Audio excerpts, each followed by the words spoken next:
Kluba zastupnika HSS-a i HSU-a.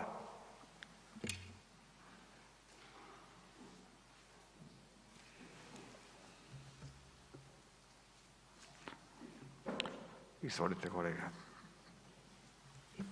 Poštovani gospodine potpredsjedniče, cijenjene kolegice i kolege. U 4 sata rasprave u ovoj sabornici prosječna starost građana RH povećala se za sat vremena. Vodite o tome računa.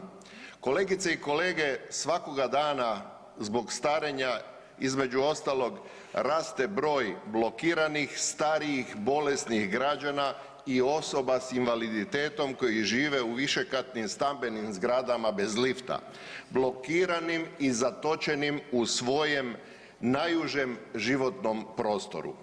O ovom problemu govorim s ove govornice već 3. godinu. Koliko već postoji mogućnost ugradnje dizala u stambene zgrade 3+1 etaža europskim novcem. Nažalost, ministrica Žalac i ministar Pavić na tom planu nisu učinili ništa. I žalosno, najžalosnije, negirali su tu mogućnost.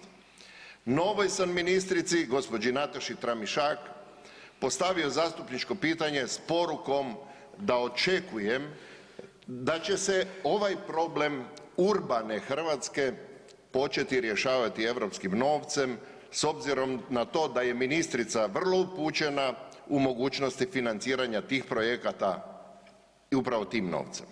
Da podsjetimo, 40 do 50 000 građana zatočeno je u vlastitim stanovima, ni na nebu ni na zemlji, djelomično ili potpuno ovisni o pomoći drugih, rodbine, prijatelja, susjeda, da ne govorim da im je zbog nepostojanja dizala život skuplji jer svaku uslugu na neki način barem simbolično plaćaju ili se osjećaju krivima ako ne mogu ništa dati ili platiti.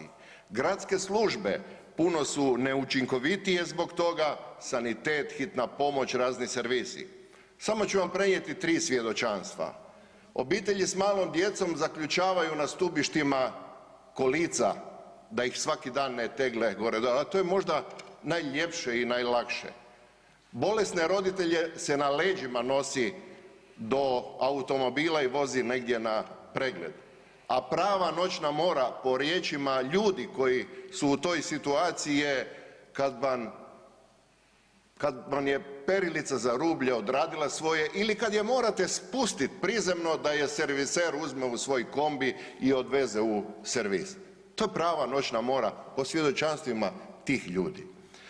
Dakle, od danas moram priznati se vidi svjetlo na kraju tunela. Od danas imamo strategiju, renovacijski val EU koja eksplicitno govori o mogućnosti financiranja ugradnje dizala kao mjere pristupačnosti i dostupnosti do stana.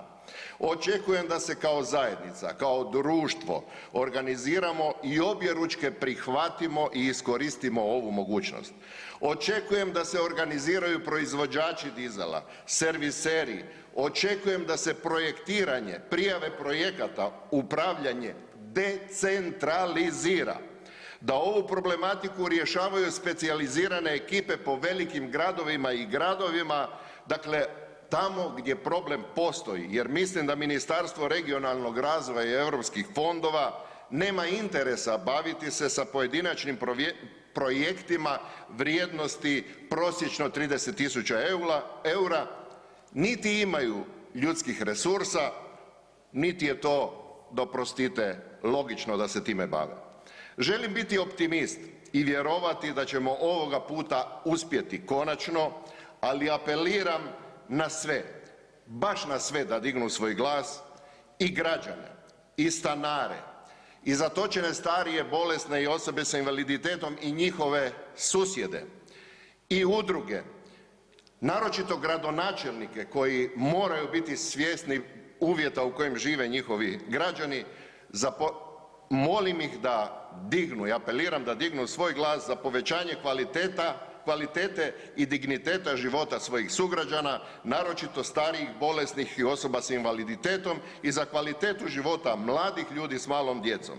Dakle, i mi i svi podržimo ovaj projekt za zajedničku dobru budućnost, budimo mudri, sa malo vlastitih sredstava, učinimo velike koristi za građane, oni su nam najvažniji, moraju biti. Hvala.